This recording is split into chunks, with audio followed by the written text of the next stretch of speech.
Yo!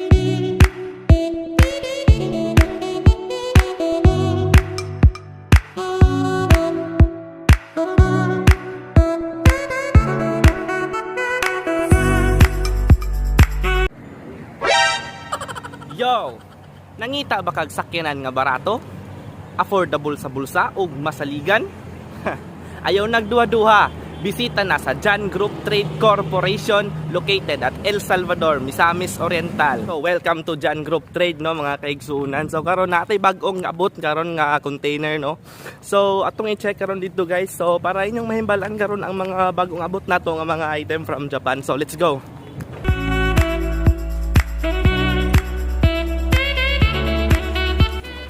So dara mga suki, no, muna mga bago natong abot karon nga mga items from Japan. So pre, unsa ni siya, pre? Unsa ni siya nga kaning kuan? Elf? Muna yang elf ba? Elf. Kana tabaw mo ikaw. Oh, natay bagong abot karon diri nga elf. So naabot tay multi-cab. Ayan.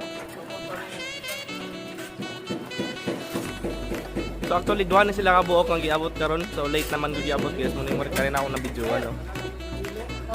So balik ko na ako, natay bagong abot karon nga elf ug naabot tay multi-cab. Ang uban na to multi-cab, guys, para dito. Kamulan nila lagi symbol. So atong bisitahon, let's go. So apil po ni sa giabot karon, no. Ato ang multi-cab, guys. Kamulan nila lagi na symbol sa ato ang mga hardworking nga mga mechanics. Ayan sila dito.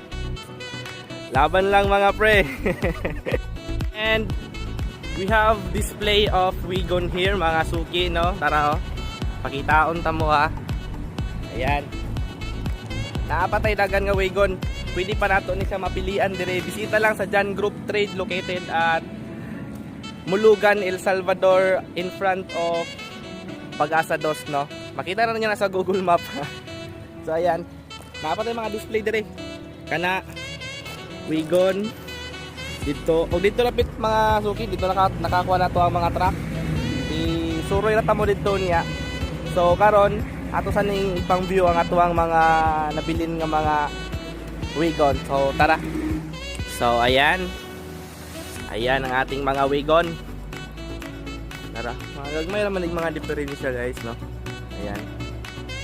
Makapili pa mong tarong. And sa mga nangutana sa price, 140k. 140k ang ato ang price sa each cars, no. Nangita ba ka og mga truck? Mini dam, elf, bongo, 10-wheelers, 16-wheelers? Walay problema na. Bisita na diri aron makapili ka. Let's go.